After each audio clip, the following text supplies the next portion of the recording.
February 6th, 2020. Anyway, it's winter.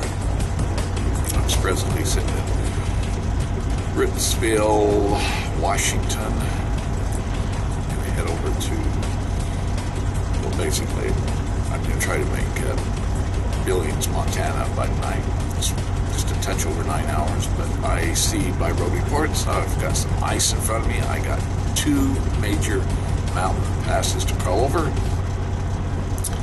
as I cross into out of Idaho into Montana.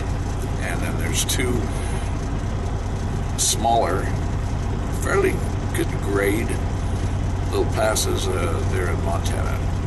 Near Butte, Butte and where that right now. Just looking at the weather report. Hope the snow plows are doing their job. I really do. They've had some ice, I see, so that means there will be ice under my feet.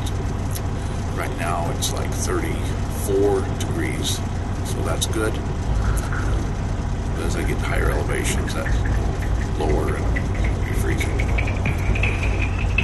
Anyway, I'll get back to you later. Tell you how my day goes. Well, 628 miles. Yep, 628 miles. Does my hair look like it? I feel like it. I got my load loaded last night. I go over to Ritzville, Washington, about 45 miles outside of Spokane. Stayed there last night because it took all day to get loaded and had 2 picks and all this good stuff. My truck was like almost overloaded. I weighed 79,900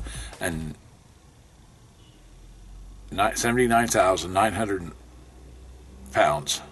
Yeah, 800 pounds. 79,800 pounds. Okay. I had 100 pounds under on my drives to be legal, and 100 pounds under on my trailer to be legal. So I had 200 pounds is all I was legal. And so I had to run on 3/4 of a tank of fuel because if I'd filled it up, I would have been over gross. And you can't do that because somebody's going to stop you, give you a ticket.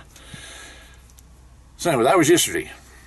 This morning I left Ritzville and headed over to Idaho, Coeur d'Alene. I think that was about, say, an hour.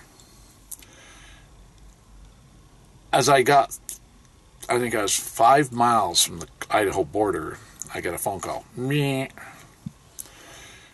Steve, we got a problem. I hate that. Got a problem. It wasn't my problem. I was dragging a wagon that was 200 pounds under gross weight, legal weight, and a third of it wasn't supposed to be on the wagon.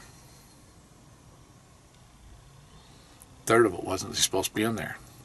Somebody goofed and loaded some product on here that wasn't supposed to be on this wagon, and I was hauling it down the highway. So dispatch says, how soon can you find a spot and just park it until we figure out what's going on? I says, no problem, 5 miles, I'll be in a truck stop. So that's what I did. 5 miles, across the Idaho border, pulled into a truck stop, and phone rang. Okay, what we're going to do is turn you around and bring you back. Again, 314 miles back.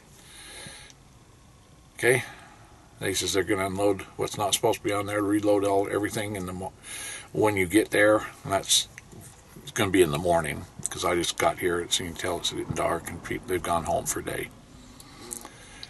But all in the life of a truck driver, it happens.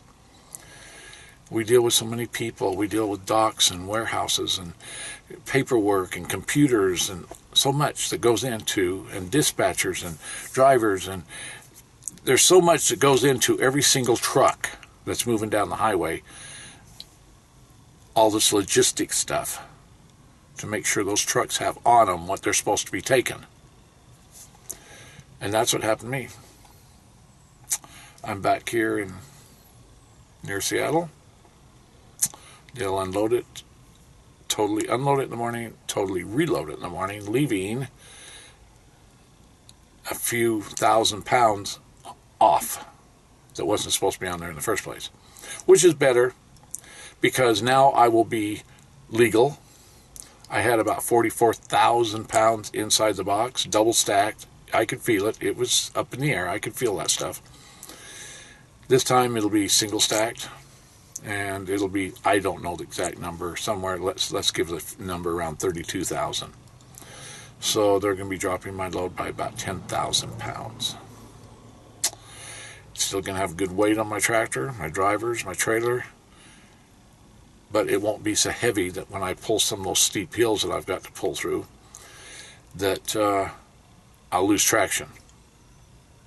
It'll be able to hold the traction, tires will be able to hold down, create the traction, and pull it. But we'll find out. That's what's going on tomorrow. You have a good evening, because I'm going to go back there in my bunk and have a little something to eat and get some sleep. Tonight, I'm parked on the side of the road. Sidewalk right there. Place I'm going to go is right here. People driving back and up and down the road all night.